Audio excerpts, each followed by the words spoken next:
on the subject of the Palestinians. Here's Alex in North London. Alex, go ahead, sir. Hi George, I'm calling from North London. I've been listening to you for 3 months now. Okay. Never had the chance to speak to you. Okay.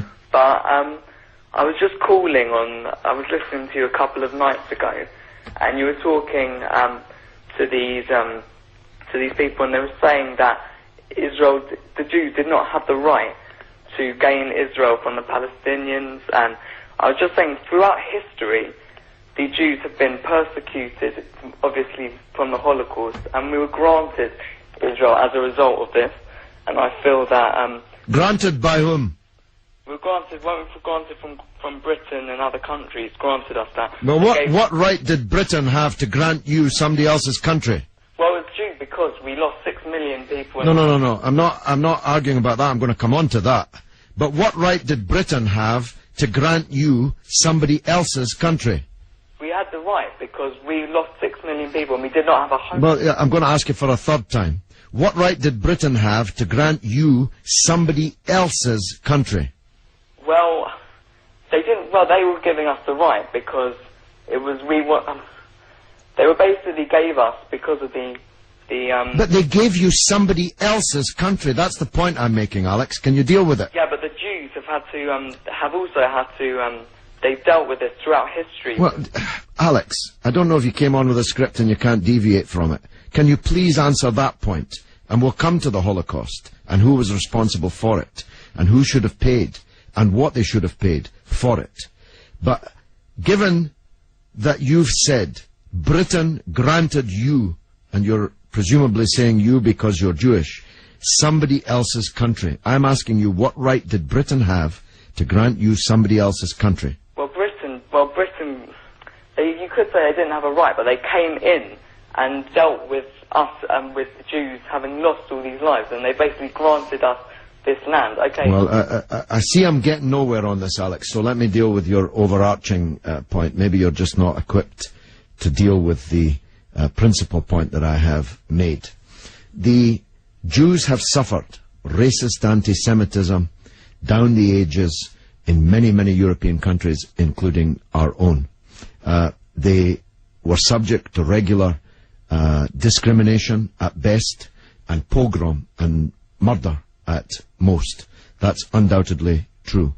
The one place in the entire world that Jews were neither discriminated against nor subject to pogrom was the Muslim world. In fact, so much was that the case that when Christianity came back to power in Spain, in Andalusia, in the western extent of the Islamic Empire, when the Muslims left, the Jews left with them, because they feared the Christian anti-Semitism which would be unleashed in the wake of the departure of the Islamic civilization in the West.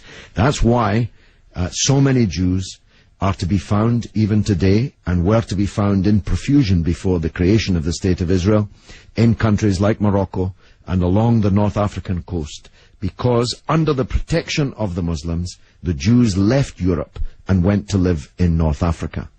The Palestine that was wiped off the map when Britain granted you somebody else's country had Jews living side by side with Christians and Muslims for century upon century without the slightest trace of discrimination or violence or pogrom. So, what's happened is that Christian anti-Semitism in Europe, which massacred 6 million Jews in the greatest crime in human history, was paid for not by the Christian countries of Europe that either practiced or turned a blind eye to that anti-Semitism, but was paid by the very people who were completely innocent of that Holocaust, who had never persecuted the Jews, who had never pogromed the Jews.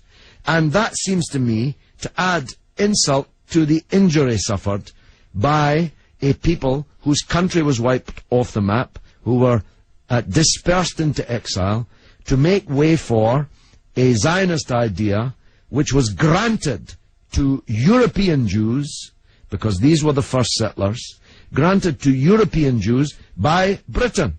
And as you have singularly failed, 4 times I asked you, to acknowledge that Britain had no right to give away somebody else's country, one country giving to a second people the land that actually belonged to a third people, it seems to me an all-round injustice, don't you think, Alex?